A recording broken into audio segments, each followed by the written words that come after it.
Hello friends, कैसे हैं आप सब लोग। प्रस्तुत है कक्षा 10 विज्ञान का पाठ 11 मानव नेत्र तथा रंगों का इंद्रधनुष। ये मानव नेत्र की संरचना इसके पहले वाले वीडियो में अपलोड कर दी गई है। आप लोग हमारे channel improvement classes bye Pramod sir में सर्च करके इसको देख सकते हैं। आइए इसके अंतर्गत अब दूसरा स्टेप देखते हैं।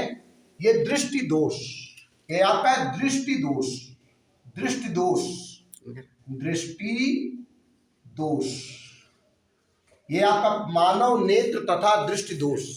ये यूपी बोर्ड की परीक्षा के लिए जो है बहुत ही जरूरी है। प्रायः हाई स्कूल और इंटरमीडिएट दोनों क्लासों में ये दृष्टि दोष से संबंधित जो है क्वेश्चन आते हैं। आइए देखते हैं। दृष्टि दोष देखने से पहले हम ये देखते हैं कि जो है सामान्य दृष्टि क्या होती है, जिसे आप सामान्य दृष्टि, नॉर्मल विजन। तो आपको मालूम होना चाहिए कि ये स्पष्ट दृष्टि की न्यूनतम दूरी 25 सेंटीमीटर होती है। इसका मतलब होता है कि आंख से अगर 25 सेंटीमीटर की दूरी पर रखी हुई कोई वस्तु स्पष्ट तौर पर दिखाई दे रही है, इसका मतलब उस आंख में कोई दोष नहीं है। ये आपका निकट बिंदु 25 सेंटीमीटर। दूसरी बात ये जानना जरूरी है कि मानव नेत्र में एक महत्वपूर्ण हिस्सा होता है रेटिना, जहां पर किसी वस्तु का प्रतिबिंब बनता है। मानव नेत्र में प्रतिबिंब रेटिना पर बनता है। ये मानव नेत्र है, एक मुख्य रूप से ये रेटिना है। मान लिया निकट बिंदु यहाँ है, ओ बिंदु निकट बिंदु है, तो ओ बिंदु से चलने वाली कोई प्रकाश की किरण सर्वप्रथम नेत्र के लेंस पर पड़ती है और लेंस से टकराने के पश्चात ये रेटिना पर मिल जाती है। अगर रेटिना पर दोनों प्रकाश की किरणें मिलती हैं तो रेटिना पर उस वस्तु का प्रतिबिंब बनता है। अगर किसी वस्तु का प्रतिबिंब नेत्र के रेटिना पर बन रहा है तो उस आंख में कोई दोष नहीं होगा। और अगर रेटिना पर नहीं बन रहा है, रेटिना के या तो पहले बन रहा है अथवा रेटिना के बाद बन रहा है, तो ये माना जाता है कि उस आंख में दोष है। आइए हम जो सामान्य दृष्टि की बात करते हैं, तो यदि किसी वस्तु से चलने वाली प्रकाश की किरणें 25 सेंटीमीटर या 25 सेंटीमीटर से दूर अनंत पर रखी हुई उस वस्तु का प्रतिबिंब दिखाई पड़ रहा है, स्पष्ट दिखाई पड़ रहा है, तो उस आंख में कोई दोष नहीं होता। इसको हम सामान्य दृष्टि या नॉर्मल विजन कहते हैं। उदाहरण के रूप में जैसे हम मान लिया कोई पुस्तक ले लेते हैं। इस पुस्तक को अगर हम आंख से 25 सेंटीमीटर की दूरी पर रखे हुए हैं और इसके प्रत्येक अक्षर को हम पढ़ रहे हैं, हमारी आंख में कोई दोष नहीं है। लेकिन अगर 25 सेंटीमीटर से इसको दूर ले जाते हैं तो स्पष्ट रूप से हो सकता है इस पुस्तक में लिखे हुए अक्षर स्पष्ट रूप से न दिखाई दें, लेकिन पुस्तक तो दिखाई देगी ही। 25 सेंटीमीटर से दूर भी ले जाएंगे तो भी देखने पर ये लगेगा या देखिए पुस्तक लिखी है। तो इसका मतलब हुआ कि सामान्य दृष्टि किसे कहते हैं, जिसको हम नॉर्मल विजन बोलते हैं, कि किसी ये आंख से 25 सेंटीमीटर की दूरी पर अथवा 25 सेंटीमीटर से अधिक दूरी पर रखी हुई कोई वस्तु जब स्पष्ट दिखाई देती है। स्पष्ट कब दिखाई पड़ती है? जब उसका प्रतिबिंब रेटिना पर बनता है, यानी नेत्र से 25 सेंटीमीटर या 25 सेंटीमीटर से दूर अनंत की ओर रखी हुई कोई वस्तु का जो प्रतिबिंब रेटिना पर बनता है, तो ऐसी स्थिति में इसको हम सामान्य दृष्टि कहते हैं, अर्थात इसमें कोई दृष्टि दोष नहीं होता।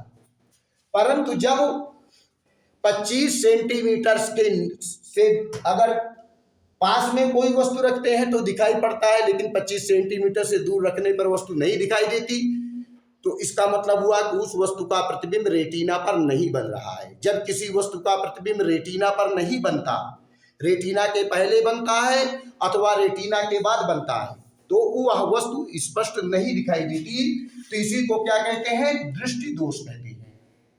देखिए, सामान्य दृष्टि और दृष्टि दोष में फर्क क्या है कि जब किसी वस्तु का प्रतिबिंब रेटिना पर बनता है और वस्तु स्पष्ट रूप से दिखाई देती है, तो इसको हम सामान्य दृष्टि कहते हैं। और ये निकट बिंदु कितना माना जाता है? 25 सेंटीमीटर, यानी नेत्र से 25 सेंटीमीटर दूर अथवा 25 सेंटीमीटर से अधिक दूर अनंत की ओर रखी हुई किसी वस्तु का प्रतिबिंब जब आंख के रेटिना पर बनता है और वस्तु स्पष्ट रूप से दिखाई देती है तो वो सामान्य दृष्टि होता है, इसमें कोई दोष नहीं होता। परंतु अब देखते हैं दृष्टि दोष, जिसको कहते हैं डिफेक्ट्स ऑफ विजन। इसका मतलब होता है कि जब किसी वस्तु का प्रतिबिंब नेत्र के रेटिना पर ना बन करके रेटिना के पहले बनता है अथवा रेटिना के बाद बनता है, ऐसी स्थिति में वस्तु स्पष्ट रूप से नहीं दिखाई देती, तो ऐसे दोष को हम जो है दृष्टि दोष कहते हैं। यह दृष्टि दोष मुख्यतः 3 प्रकार का होता है। पहला होता है निकट दृष्टि दोष, इसको मायोपिया बोलते हैं, निकट दृष्टि दोष मायोपिया। दूसरा होता है दूर दृष्टि दोष, इसको बोलते हैं हाइपरमेट्रोपिया। और तीसरा होता है जरा दृष्टि दोष, इसको बोलते हैं प्रेसबायोपिया। यह दृष्टि दोष 3 प्रकार का होता है, निकट दृष्टि दोष मायोपिया, दूर दृष्टि दोष हाइपरमेट्रोपिया, जरा दृष्टि दोष प्रेसबायोपिया। क्योंकि यह पाठ जो है थोड़ा बड़ा है, इसलिए इसको हम 3 स्टेप में बना रहे हैं। पहले स्टेप में आपने देखा था मानव नेत्र की संरचना तथा उसकी कार्यविधि, जो हम पहले वाले वीडियो में अपलोड कर चुके हैं। दूसरे स्टेप में हम लोग देखते हैं सामान्य दृष्टि, दृष्टि दोष के प्रकार और निकट दृष्टि दोष, जबकि दूर दृष्टि दोष और जरा दृष्टि दोष जो है अगले वीडियो में अपलोड करेंगे। तो आइए देखते हैं निकट दृष्टि दोष क्या होता है। जैसा कि देख रहे हैं आपका निकट बिंदु जो है ये 25 सेंटीमीटर की दूरी पर है, अर्थात नेत्र से 25 सेंटीमीटर की दूरी पर अगर कोई वस्तु स्थित है तो उसका प्रतिबिंब जो है रेटिना पर बनता है। अर्थात ओ बिंदु से चलने वाली, ओ बिंदु निकट बिंदु है, ओ बिंदु से चलने वाली प्रकाश की किरणें सर्वप्रथम नेत्र के लेंस पर पड़ती हैं और नेत्र लेंस से अपवर्तित होकर ये किरणें रेटिना आर पर मिल जाती हैं। क्योंकि वस्तु का प्रतिबिंब रेटिना पर बनता है इसलिए वस्तु स्पष्ट दिखाई देती है। ये 25 सेंटीमीटर की बात है। अगर 25 सेंटीमीटर से के समीप भी कोई वस्तु है तो भी इसका प्रतिबिंब रेटिना पर ही बनता है और वस्तु स्पष्ट रूप से दिखाई देती है। 25 सेंटीमीटर या 25 सेंटीमीटर के निकट वस्तु का प्रतिबिंब रेटिना पर बनता है और वस्तु स्पष्ट रूप से दिखाई देती है। लेकिन 25 सेंटीमीटर से दूर अगर कोई वस्तु स्थित है तो उसका प्रतिबिंब रेटिना पर ना बन करके रेटिना के पहले बन जाता है और वस्तु स्पष्ट रूप से नहीं दिखाई देती, तो इसको हम निकट दृष्टि दोष कहते हैं। अब देखिए निकट दृष्टि दोष किसे कहते हैं? नेत्र का वह दोष जिसमें किस निकट की वस्तुएं तो स्पष्ट दिखाई देती हैं। निकट का मतलब होता है 25 सेंटीमीटर निकट बिंदु या उसके निकट। निकट दृष्टि दोष किसे कहते हैं? आंख का वह दोष जिसमें निकट की वस्तुएं तो स्पष्ट रूप से दिखाई देती हैं परंतु दूर की वस्तुएं स्पष्ट रूप से नहीं दिखाई देती, उस दोष को निकट दृष्टि दोष कहते हैं। उसके आगे वाले वीडियो में जो हम लोग दूर दृष्टि दोष देखेंगे किसी का ठीक उल्टा रहेगा। इसमें दूर की वस्तुएं तो स्पष्ट दिखाई देती हैं परंतु निकट की वस्तुएं स्पष्ट नहीं दिखाई देती। तो आइए निकट दृष्टि दोष किसे कहते हैं? नेत्र का वह दोष जिसमें निकट की वस्तुएं तो स्पष्ट दिखाई देती हैं परंतु दूर की वस्तुएं स्पष्ट नहीं दिखाई देती, वो निकट दृष्टि दोष होता है। अब आइए देखते हैं, जैसे इसमें देख रहे हैं 25 सेंटीमीटर से जो दूर वस्तु स्थित है, निकट बिंदु से दूर, वो बिंदु से दूर की आने वाली प्रकाश की किरणें नेत्र के लेंस पर पड़ रही हैं, लेकिन नेत्र लेंस से अपवर्तित होकर ये किरणें रेटिना पर ना मिल करके रेटिना के पहले बिंदु सी पर मिल रही है। ऐसी स्थिति में वस्तु स्पष्ट रूप से नहीं दिखाई दे रही है, तो इसमें जो है ये निकट दृष्टि दोष होता है। अभी इस चित्र के बारे में हम लोग नहीं देखते, इसके बाद देखेंगे। तो ये आपका निकट दृष्टि दोष है।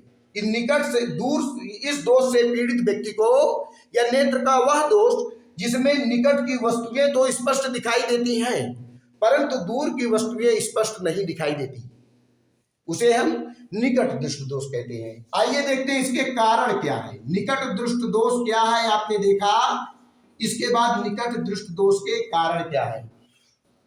जैसे कि आप देख रहे हैं इसमें दो कारण होते हैं। पहली बात, आंख नेत्र के गोलक का व्यास बढ़ जाने से, मतलब ये नेत्र के गोलक है, इसका व्यास है। जब नेत्र के गोलक का व्यास बढ़ जाएगा, मान लिया इसका व्यास इतना आप देख रहे हैं घेरा, मान लिया इसका व्यास जो है 6 सेंटीमीटर है, अगर इसका व्यास बढ़ करके 10 सेंटीमीटर हो जाता है तो जाहिर सी बात है नेत्र के गोलक का व्यास बढ़ जाने से, अर्थात नेत्र लेंस और रेटिना के बीच की दूरी बढ़ जाने से। पहला कारण, नेत्र के गोलक का व्यास बढ़ जाने से अथवा नेत्र लेंस और रेटिना के बीच की दूरी बढ़ जाने से। जाहिर सी बात है, तो पहला कारण ये हो जाता है नेत्र के गोलक का व्यास बढ़ जाने से अथवा नेत्र लेंस और रेटिना के बीच की दूरी बढ़ जाने से। जाहिर सी बात है जब गोले का व्यास बढ़ जाएगा तो फोकस दूरी क्या हो जाती है, कम हो जाती है।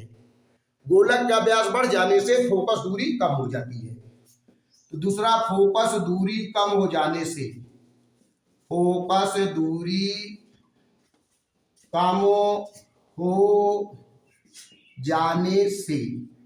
और दूसरा होता है नेत्र गोलक का व्यास बढ़ जाने से। अब इसका निवारण कैसे करते हैं। आपने अभी देखा कि निकट दृष्टि दोष क्या है, इसका कारण क्या है। अब हम लोग देखते हैं इसका निवारण क्या है। इसके निवारण के लिए जो है नेत्र के लेंस के पहले इसमें जो है अवतल लेंस का प्रयोग करते हैं। इसके निवारण के लिए एक ऐसे अवतल लेंस का प्रयोग करते हैं जो अनंत से आने वाली प्रकाश की किरणों को नेत्र के लेंस में पड़ने से पहले ही उन्हें इतना अपवर्तित कर दे, इसको यहां से हटा देते हैं, अपवर्तित कर दे कि ये किरणें अपवर्तित होकर के निकट बिंदु पर आकर मिलती हुई प्रतीत हो। अर्थात ये जो है, ये जो अवतल लेंस है, ये अनंत से आने वाली प्रकाश की किरणों को नेत्र लेंस में पहले नहीं पड़ने देता। नेत्र लेंस के पहले ही ये अवतल लेंस इन किरणों को अपवर्तित करके निकट बिंदु पर ला देता है, अर्थात 25 सेंटीमीटर की दूरी पर। तो ये किरणें निकट बिंदु से चलती हुई प्रतीत होती है और चल करके ये किरणें जो है नेत्र के लेंस पर पड़ती हैं और फिर रेटिना पर मिल जाती हैं और रेटिना पर उस वस्तु का प्रतिबिंब बन जाता है और वस्तु दिखाई देने लगती है। तो जाहिर सी बात है, अब स्पष्ट हो गया कि अगर ये अवतल लेंस को हटा देते हैं तो स्थिति ये बन जाती है, इसका प्रतिबिंब रेटिना पर ना बन करके रेटिना के पहले बिंदु सी पर पड़ बन जाता है और वस्तु नहीं दिखाई देती। लेकिन अगर हम इसमें अवतल लेंस लगा देते हैं, अवतल लेंस का चश्मा लगा देते हैं, तो ये अवतल लेंस जो है दूर से आने वाली प्रकाश की किरणों को लेंस पर ही अपवर्तित कर देता है और अपवर्तित करने के बाद इस निकट बिंदु ओ पर ला देता है और ओ से चलने वाली प्रकाश की किरणें सीधे रेटिना आर पर मिल जाती हैं और वस्तु स्पष्ट रूप से दिखाई देने लगती है। तो ये इसका निवारण हो जाता है। तो इस प्रकार आपने देखा कि निकट दृष्टि दोष। आज निकट दृष्टि दोष किसे कहते हैं, स्पष्ट रूप से एक बार जल्दी फिर बता देते हैं कि नेत्र का वह दोष जिसमें निकट की वस्तुएं तो स्पष्ट रूप से दिखाई देती हैं परंतु दूर की वस्तुएं स्पष्ट रूप से नहीं दिखाई देती, उसे निकट दृष्टि दोष कहते हैं। यह दोष दो कारण से होता है। इसका कारण देखते हैं। पहला, नेत्र के गोलक का व्यास बढ़ जाने से, अर्थात नेत्र के लेंस और रेटिना के बीच की दूरी बढ़ जाने से। दूसरा, फोकस दूरी कम हो जाने से। इसका निवारण कैसे करते हैं, इसके निवारण के लिए एक ऐसे अवतल लेंस का प्रयोग करते हैं जो अनंत से आने वाली या दूर बिंदु से आने वाली प्रकाश की किरणों को अपवर्तित करके निकट बिंदु ओ पर ला दे और निकट बिंदु ओ से चलने वाली प्रकाश की किरणें जब नेत्र लेंस पर पड़ती हैं तो अपवर्तित होकर ये किरणें रेटिना पर मिल जाती हैं और वस्तु स्पष्ट रूप से दिखाई देने लगती है। इस प्रकार आपने निकट दृष्टि दोष क्या है, इसका कारण, इसका निवारण देखा। अगले वीडियो में हम लोग मिलते हैं जिसमें दूर दृष्टि दोष और जरा दृष्टि दोष के बारे में भी विचार करेंगे। धन्यवाद।